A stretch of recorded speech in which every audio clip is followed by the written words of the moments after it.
지난 주일부터 마태복음 24장에 들어와서 예수님께서 들려주시는 종말에 대한 마지막 날의 말세에 대한 그 말씀을 듣고 있는데요. 좀 지난주 설교 가운데 음성이 녹음이 되지 않아서 유튜브에 이제 올리지를 못했습니다. 그래서 혹시 영상으로 설교 듣는 분들을 위해서 지난주 그 내용 가운데 오늘 설교에 좀 배경이 되는 그 부분만을 좀 미리 좀 말씀드리고, 그리고 오늘 읽은 본문 말씀에 대해서 좀 나누려고 합니다. 우리가 평소에 살 때 어떤 종말에 대해서, 세상 말세 마지막 날에 대해서 그렇게 마음에 좀 염두에 두면서 생활하시는 분들은 사실 많지 않을 것 같습니다. 왠지 그 마지막 날 종말이라고 한다면 내가 지금 살고 있는 이 시대와는 좀 거리가 멀게 좀 여겨지기도 하고요. 뭐 다음 세대나 다음 세대나 좀 먼 이야기처럼 와닿기도 하고, 우리가 워낙 일상 가운데 바쁘게 살다 보니까 그렇게 뭐 세상 종말까지에 대한 이야기, 당장 내일, 이번 한 주간, 또 이번 한 달 어떻게 살아가는가에 좀 급급하다 보니까 그렇기도 합니다. 또 왠지 종말 말세 그러면 그냥 어떤 이단들의 하는 이야기 정도로 우리가 치부해 버리기 쉽습니다. 저도 설교 가운데 보니까요, 어떤 설교의 내용이나 주제 가운데 종말 말세에 대한 이야기는 거의 한 적이 없던 것 같더라고요. 그저 우리가 이 땅을 사는 가운데 어떻게 하면 하나님의 뜻 가운데에 하나님의 기쁨이 되고 하나님께 영광 돌리며 그 복음의 그 테두리 안에서 어떻게 행복과 복을 누리며 이 땅을 살까라는 것에 대한 주로 초점을 맞추면서 말씀을 전했던 것 같아요. 근데 저 역시도 어떤 세상 마지막이나 말세에 대해서는 그다지 마음에 두지 않고 그렇게 일상을 살아가고 있다는 것입니다.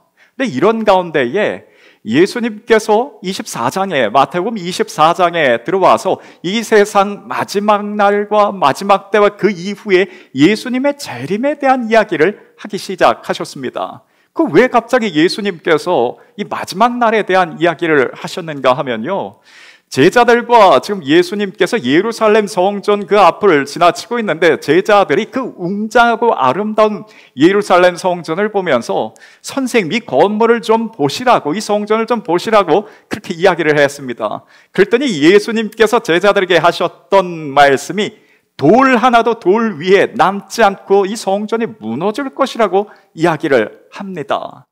그 말을 듣고 나서 이후에 제자들이 마음속에 큰 염려를 가지고, 아니 선생님 어느 때에 이 일이 있겠습니까? 라는 것을 묻습니다. 두 가지를 물었어요. 어느 때에, 또 어떤 징조가 있겠습니까?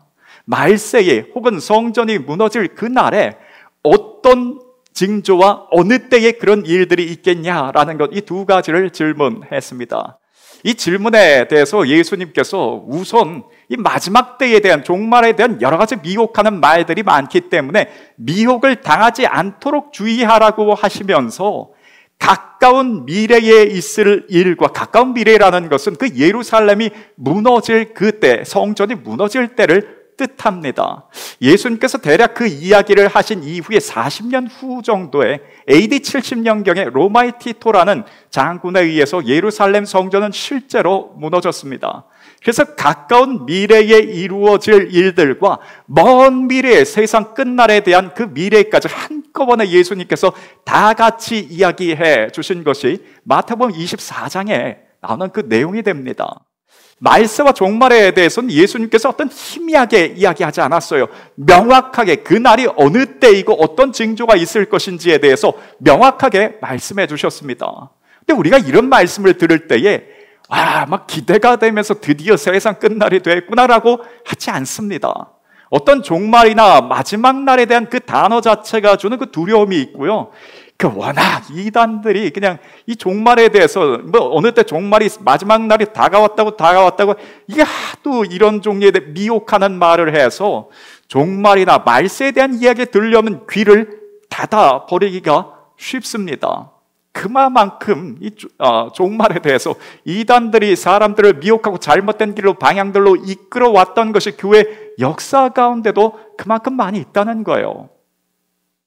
아니 그러면 도대체 항상 그 이단들의 그 미혹하는 주제가 되는 그 세상 끝날과 종말은 도대체 언제인가라고 했을 때요, 예수님께서 십자가에 달려 돌아가시고 부활하셨습니다. 그리고 그 이후에 쭉 제자들과 사람들에게 40일 동안 보이셨어요. 그리고 이후에 승천하셨고, 예수님께서 승천하시면서 내가 간 이후에 보혜사 성령께서 오실 텐데 그 성령이 오기까지 기다리라 라고 했습니다.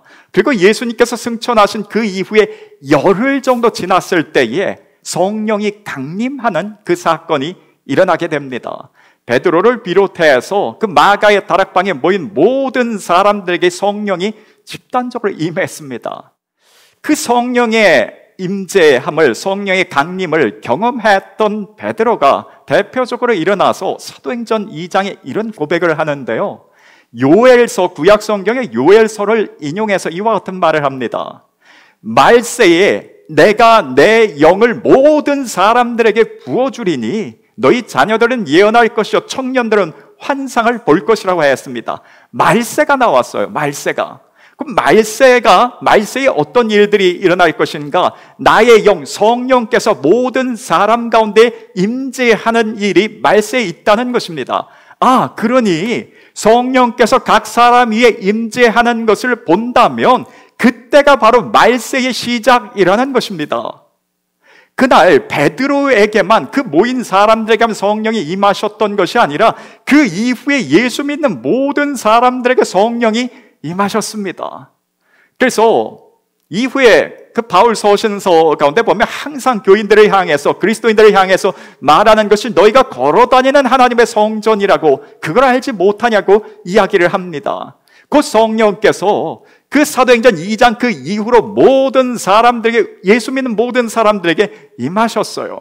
곧 하나님께서 공식적으로 말세에 대한 선포가 언제부터인가? 사도행전 2장 때부터 내가 모든 사람이 하나님의 성령이 임하시는 그 순간부터 말세가 시작됐습니다.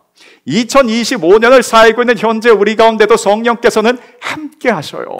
그러니 지금도 우리가 말세를 살고 있다는 것입니다. 말세가 뭐 이렇게 2000년 동안이나 오래되는가 라는 거에 대한 생각도 좀 들기는 합니다. 저 역시도 그렇고요. 아니, 말세라고 한데 그 해에 말세라고 한다면 그 해에 뭔가 세상이 다 끝나고 새 하늘과 새 땅이 열리는 것이 말세여야 되지 않는가? 우리 입장에서 보니까 그렇더라고요.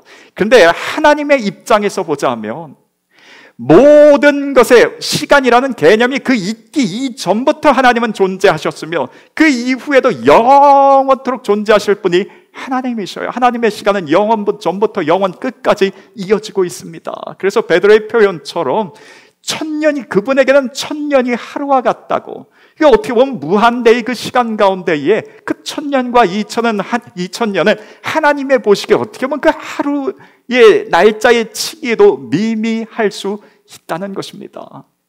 그리고 우리 하나님의 그 뜻하신 바 구원받을 자의 그 수가 차기까지 예수님께서 재림할 그 때가 조금씩 다가오고 있는데, 그 어느 날 구원받을 그 숫자가 다 완성되는 그날 예수님께서는 재림할 것이 분명하십니다.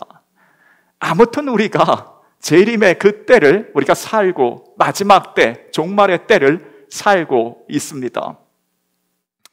주위에 어떤 이단이나 미혹하는 사람들이 이제 말세가 다가오는데 이제 이렇게 살고 계시면 어떻게 하냐고 라고 했을 때에 거기다가 좀 정확히 좀 알려주실 수 있기를 바랍니다. 말세가 이미 2000년 전에 성령께서 임하신 그날부터 시작된, 그거 이제 하셨냐고 좀 제대로 알려주실 수 있기를 원합니다. 그리고 우리 가운데에 어떤 말세에 대한 두려움, 그것이 아니라 우리는 이미 말세를, 마지막 세상 날을, 종말의 그때를 살고 있다는 것을 기억하면서 거기에 대해서도 어떤 두려움 갖지 않을 수 있기를 원합니다. 그럼 우리가 지금 일단은 살고 있는 것이 종말과 말세의 때를 살고 있는 것 알게 되었어요. 그때에 어떤 징조가 있을 것인가도 참 예수님께서 아주 세세하게 알려주셨습니다. 많은 사람들이 내 이름으로 와서 자기 스스로를 그리스도라 하여 미혹하게 하리라 했습니다. 그 한두 사람이 아니라는 것이었어요.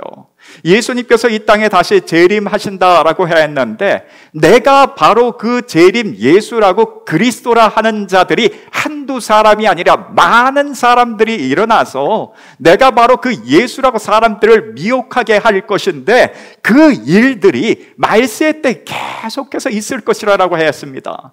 그 실상 예수님께서 승천하신 그 이후에 초대교회 때에도 거짓 그리스도가 있었어요. 그리고 지금 현재까지도 계속해서 내가 재림 예수라고 주장하는 사람들 많이 있습니다. 우리나라에도 한 30명 정도가 된다라고 합니다.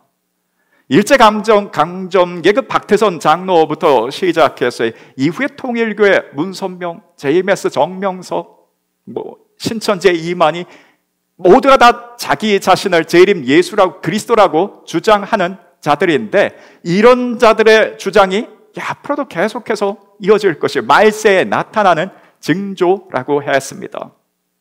또 예수님께서 말세에 난리와 난리의 소문들이 있겠으나 너희 두려워하지 말라고 했습니다. 난리와 난리 소문이라면 세상이 이제 어떻게 될지 모른다고 어떻게 끝날지 모른다는 난리와 이 난리 소문은 계속될 것이에요.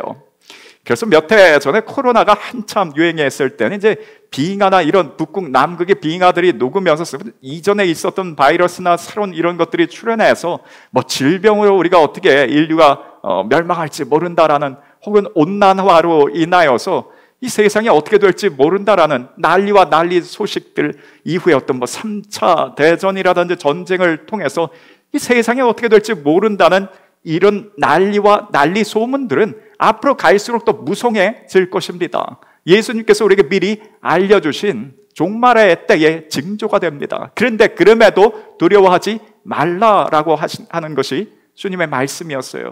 이후에 또 나라가 나라를 대적하는 전쟁도 그치지 않으리라 했습니다.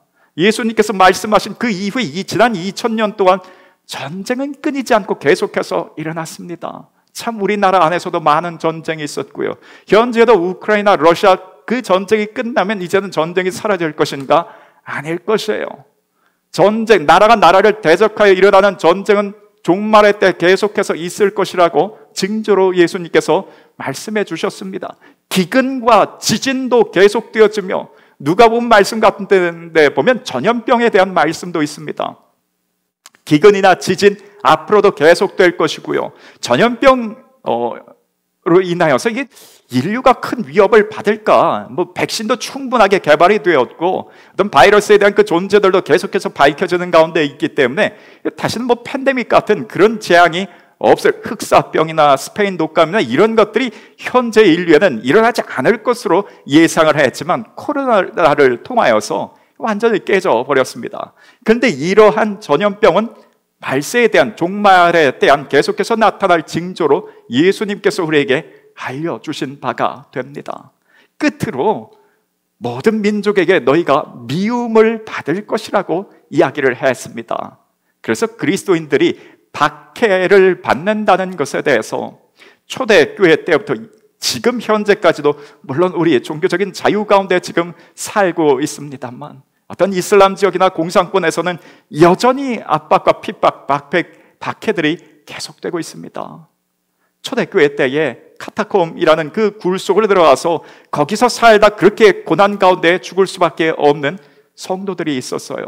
아니 하나님께서 살아계시다면 이런 일들이 어떻게 하나님 그냥 두고 보실 수 있는가 했지만 하나님께서 안 계셔서 그런 일들이 일어나는 것이 아니라 종말의 때 마땅히 나타날 징조와 현상으로 너희가 모든 민족에게 미움을 받으리라 했습니다. 그래서 앞으로도 이러한 박해는 계속되리라라는 것을 우리가 염두에 두어야 할 것입니다.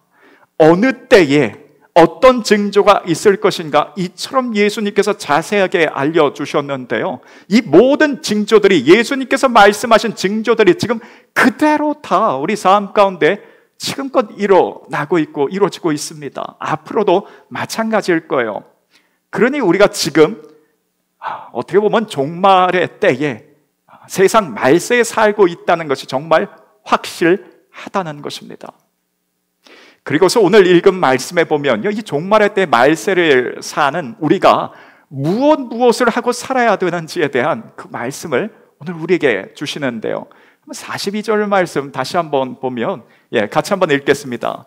그러므로 깨어 있으라. 어느 날에 너희 주가 임할는지 너희가 알지 못함이니라. 무엇을 하라고 하냐면 깨어 있으라고 합니다. 깨어 계십니까? 지금 주무시는 분은 아무도 안 계셔서 다 깨어 계신데요. 이거 어떻게 하는 것이 우리가 신앙적으로 깨어 있는 것인가? 아침에 일어나서 말씀을 읽고 기도로 시작하면 새벽 예배에 참석해서 찬송 드리고 기도로 말씀 듣고 그렇게 시작하면 그 깨어 있는 그런 생활이 되는 것인가? 내가 요즘에 아침에 제대로 매일같이 경건의 훈련도 시간도 갖지 못하고 그저 일주일에 한 번 주일 예배 참석하고 또 어느 때에는 주일 예배 참석하지 못하여서 영상으로 말씀 들을 때도 있고 한데, 그러면 그때는 내가 깨어있지 못한 삶을 사는 것인가? 어떻게 신앙생활하는 것이 깨어있는 것인가에 대해서 그 뒤에 그 자세한 설명을 예수님께서 부연적으로 해 주셨는데요, 예를 들은 설명이었습니다. 43절에 너희도 아는 바니 만일 집주인이 도둑이 어느 시각에 올 줄 알았더라면 깨어있어 그 집을 뚫지 못하게 하였으리라. 이러므로 너희도 준비하고 있으라. 생각지 않은 때에 인자가 예수님께서 다시 오실 것이라 라고 합니다. 깨어 있는다라는 것은 예수님께서 언제 오실지 모르는데 언제 예수님을 맞더라도 괜찮은 상태로 준비되어져 있는 것이, 그게 깨어 있는 것이었어요. 마치 도둑이 어느 때 올지 모르는 것처럼 예수님께서 어느 때 다시 오실지 모르겠는데 어느 때 어느 상황에 어떤 순간에 예수님을 다시 만나더라도 그 괜찮은 상태로 준비되어져 있는 것이, 그게 깨어있는 상태였습니다. 그러면 그 괜찮은 상태로 준비되어진 그 삶이란 또 무엇인가 라고 했을 때 그 다음 구절에 이렇게 설명을 해 주십니다. 같이 한번 읽겠습니다. 충성되고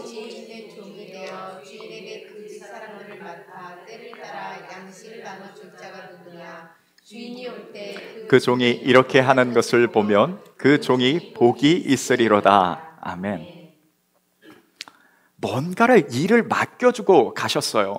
일을 맡겨주셨는데 할 수 있는 권한도 주시고 책임도 주시고 뭔가를 할 수 있는 재료들을 맡겨주고 물질들을 맡겨주고 가셨습니다. 그 맡겨주신 것에 대해서 제대로 관리하고 활용하고 사용하고 있는 것이, 그게 종으로서의 괜찮은 상태로, 언제든 주인을 맡기에 괜찮은 상태로 준비되어진 깨어있는 삶이었습니다. 깨어있는 삶이란 주인께서, 하나님께서 나에게 맡겨주신 그 부분에 대해서 그 잘 관리하고 사용하고 있는 것, 그게 종으로서의 본분을 다하는 것이며 깨어있는 삶이 됐습니다. 그러면 반면에 깨어있지 못한 삶이 무엇인가도 동일한 관점에서 예수님께서 말씀해 주셨는데 48절에 보면 만일 그 악한 종이 마음에 생각하기를 주인이 더디 오리라 하여 동료들을 때리며 술 친구들과 더불어 먹고 마시게 되면 생각지 않은 날, 알지 못하는 시각에 그 종의 주인이 이르러 엄히 때리고 외식하는 자가 받는 벌에 처하리니 거기서 슬피 울며 이를 갈리라 라고 했습니다. 언젠간 주님께서 반드시 오실 텐데, 주인께서 올 텐데 그 주인이 올 날을 생각하지 않고 주인께서 맡겨주신 것에 대해서 반드시 거기에 대해서 어떻게 사용하고 활용했는가, 그 셈하는 날이, 계산하는 날이 있을 텐데 그걸 생각지 않고 그냥 살았어요. 하나님께서 우리에게 뭔가를 맡겨주실 때에는 목적이 있어서 맡겨주신 것인데 그 목적에 맞지 않게 무엇을 위해서 살았는가? 자기 즐거움만을 위해서 살았습니다. 술 취하고 친구들을 불러서 뭔가 그냥 그렇게 나 자신만을 위해서 방탕하게 살았던 것, 그것이 깨어있지 못한 삶이었어요. 언제 주인이 올지 그걸 그저 생각지 않고, 주인이 오실 날을 생각지 않고 그냥 자신만을 위해서 살았던 것이 깨어있지 못한 삶이었습니다. 오늘날 우리에게도 하나님께서 뭔가를 맡겨주셨어요. 뭐를 맡겨주셨을까라고 했더니 참 많은 것을 맡겨주셨습니다. 이 세상 가운데에 하나님의 것이 아닌 것은 없습니다. 모든 것의 주인은 하나님이십니다. 그러니 곧 우리에게 속한, 나에게 속한 모든 것은 다 하나님으로부터 부여받은 것이 됩니다. 가깝게는 내 삶이 그렇습니다. 내 삶에 사는 시간이, 내 삶의 반경들이, 내 가족이 하나님의 선물이고, 내 직업이, 내가 하고 있는 일들이, 교회가, 모든 것이 하나님께서 다 맡겨주신 선물들이었어요. 여기에 대해서 하나님의 뜻에 맞게 활용하고 사용하고 있는가가, 그것이 하나님께서 보시는 것이며, 그 하나님의 뜻에 맞게 우리가 사용하고 있을 때 깨어있는 삶이 됩니다. 왜냐하면 계산할 날이 있기 때문에 그렇습니다. 우리에게도 계산할 많은 것들이, 하나님으로부터 부여받은 많은 것들이 있는데, 그 계산할 날이 있다는 것을 우리가 염두에 두고 생활해야 될 것입니다. 우리에게 있어서 계산할 날, 종말의 때에, 마지막 날에 계산할 날이 있다는 것을, 이거 그냥 추상적인 개념이 아니라 그 장면을 실제적으로 환상으로 본 사람이 있었어요. 그 사람이 누구인가? 사도 요한입니다. 사도 요한이 계시록 20장에 보면 자신이 본 환상을 마지막 날에 하나님 앞에 서서 각각 계산하는 그 장면을 환상으로 보았는데, 계시록 20장 말씀에 또 내가 크고 흰 보좌와 그 위에 앉으신 이를 보니, 보좌 앞에 땅과 하늘이 그 앞에 피하여 간 데 없다는 것은 모든 사람들이 피하지 못하고 모든 이가 다 그 보좌 앞에, 하나님의 심판대 앞에 나와 있더라는 것입니다. 12절에 내가 또 보니 죽은 자들이 큰 자나 작은 자나 그 보좌 앞에 서 있는데, 한쪽에 보니까 복수로 기록된 책들이 펴 있고 했어요. 책들이 펴 있고, 또 다른 편에는 또 다른 책이라고 단수가 기록되어 있습니다. 양쪽에 책이 있는데 한쪽은 복수로 된 책들이 있고 한쪽에는 책이 있습니다. 그런데 그 책을, 단수인 그 책을 향해서 뭐라고 부르냐면 생명책이라고 부릅니다. 그리고 복수로 기록된 책들에 대해서는, 그 책들에는 무슨 책들인가? 죽은 자들이 자기의 행위를 따라 기록된 것이 그 책들의 내용이었어요. 단수로 기록된 것은 생명책이었고, 복수로 기록된 그 책들에는 이 땅을 살면서 마치 그 CCTV에 기록된 것처럼 우리의 삶과, 근데 우리 삶뿐만 아니라 우리의 생각과 계획과 이 모든 것들이 다 낱낱이 기록된 것들이 저 책들일 것입니다. 여러분, 우리의 삶이 다 낱낱이 기록된 현장이, 책들이 있다는 것에 대해서 어떤 마음이 드십니까? 아차 싶은 마음과 함께, 이 모든 것들이 다 기록되어 있다는 것에 대해서 그 기분 좋게 기뻐할 분들도 사실 없을 것이에요. 그런데 그 가운데 제가 굉장히 희망적인 기쁜 소식을 하나 알려드린다면, 책이라고 단수로 기록된 그 책, 그 생명책이 무엇하는 책인가? 거기에 뭐가 기록되어 있는가라고 했더니, 그 뒤에 15절에 누구든지 생명책에 기록되지 못한 자는 불못에 지옥에 던져지리라 했습니다. 반대로 생명책에 그 이름이 기록된 자는 천국에, 지옥이 아니라 천국에 들어갈 수 있다는 거예요.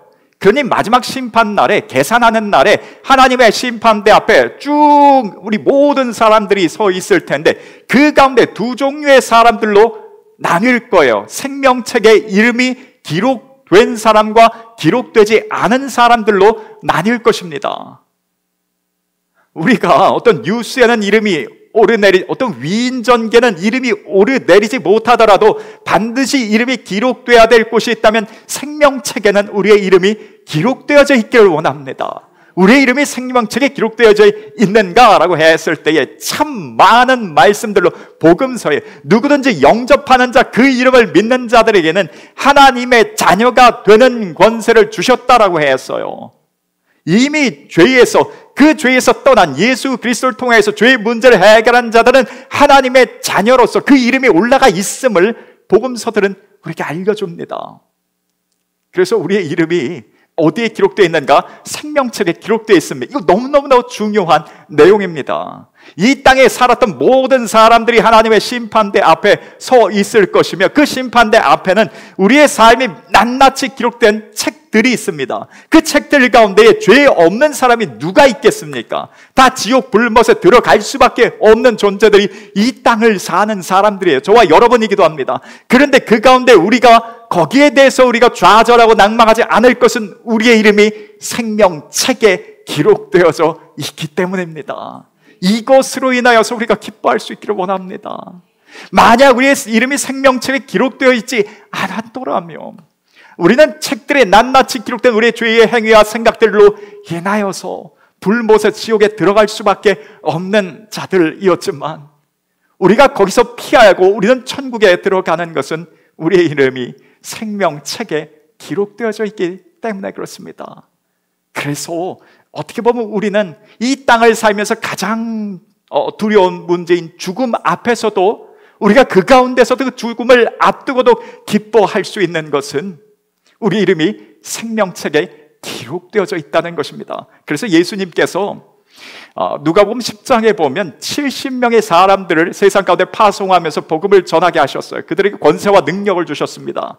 그들이 돌아오면서 예수님께 보고하는 이야기가, 주님 말씀대로 실제로 귀신이 떠나가며 병든 자들이 고쳐지고 하면서 막 기뻐하면서 예수님께 그 선교 보고를 했습니다. 그때 주님께서 그들에게 무엇라고 이야기를 하시는가? 그것으로 인하여 기뻐할 것이 아니라 너희가 기뻐할 이유가 따로 있는데, 누가복음 10장 20절 말씀에, 그러나 귀신들이 너희에게 항복하는 것을 기뻐하지 말고 너희 이름이 하늘에 기록된 것으로 기뻐하라고 했습니다. 우리 이름이 생명책에 기록된 것으로 인하여 우리 기뻐할 수 있기를 원합니다. 때로 이 땅을 사는 가운데 우리 뜻대로 뭔가 되지 않을 때가 있어요. 낙심할 때도 있고 실망할 때도 있고 슬퍼할 때도 있습니다. 그런데 그때에도 우리가 기뻐할 수 있는 것은 우리의 이름이 생명책에 기록된 것으로 인하여서 우리 기뻐할 수 있기를 원합니다.